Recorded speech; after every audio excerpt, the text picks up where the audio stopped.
నమస్తే. Welcome to Suman TV. నేను మీ సాయి.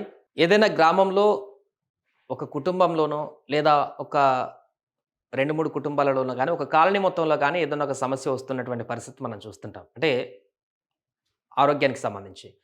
ఎక్కడన్నా జ్వరం, వైరల్ ఫీవర్ వచ్చినా, లేకుంటే మలేరియా వచ్చినా ఇలా కాలనీకి జ్వరం వచ్చేటువంటి పరిస్థితి ఉంటుంది. కానీ అక్కడ ఒక గ్రామానికి మొత్తం కూడా జ్వరం వ్యాపించింది.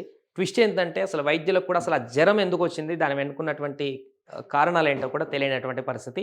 ఆ జ్వరం యొక్క రీజన్ ఏంటో కూడా తెలియనటువంటి పరిస్థితి.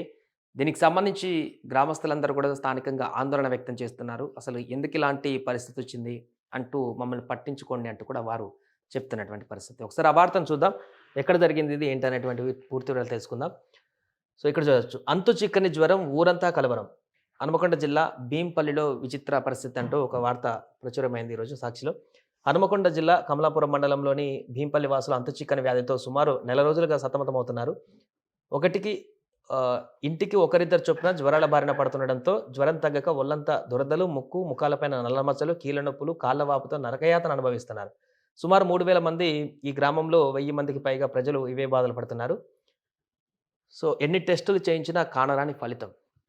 భీంపల్లికి చెందిన పలువురు జ్వరపీడితులు కరీంనగర్ జిల్లా జమ్మికుంట, హన్మకొండ తదితర ప్రాంతాలకు వెళ్లి వైద్య పరీక్షలు చేయించుకున్నా కూడా రిపోర్టులన్నీ సాధారణంగానే ఉండడంతో తమకు సోకిన వ్యాధి ఏమిటో అంతుపట్టక కలవరపడుతున్నారు. దీనికి కారణం వాతావరణంలో వచ్చిన మార్పులా, లేక తాగునీరా, లేక ఇతరత్ర ఇంకేమైనా ఉన్నాయా తెలియడం లేదని వాపోతున్నారు. భీంపల్లిలో ఇంత జరుగుతున్నా కూడా వైద్య సిబ్బంది, వైద్యులు తమను పట్టించుకోవడం లేదని గ్రామస్తులు ఆరోపిస్తున్నారు.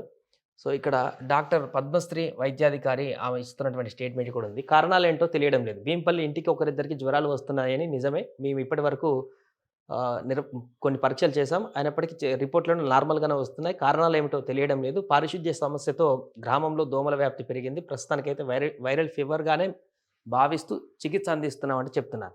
సో, ఆమె కూడా చెప్తుంది క్లియర్‌గా అసలు ఆ వ్యాధికి కారణం ఏంటి అనేటువంటి పూర్తిగా రిపోర్ట్‌లలో కూడా గుర్తించలేకపోతున్నాం. బట్ దానికి సంబంధించి వైరల్ ఫీవర్ లాగానే ఇప్పుడు టెస్టులు చేస్తున్నాం, ఇస్తున్నాం చికిత్స అంటూ కూడా చెప్తున్నారు. అయితే ఈ గ్రామస్తులు చెప్తుందంటే ఏందంటే, ఇంత జరుగుతున్నా కూడా ఏ హాస్పిటల్‌కి వెళ్ళినా కూడా అసలు ఏంటో కారణం తెలియనటువంటి పరిస్థితుల్లో ఉన్నటువంటి మా గ్రామం పైన కూడా ప్రభుత్వ వైద్యాధికారులు ఎందుకు స్పందించట్లేదు, ఇక్కడ ఒక వైద్య టీమ్ ఎందుకు పంపించట్లేదు అనేటువంటి విషయం వారు చెప్తున్నారు.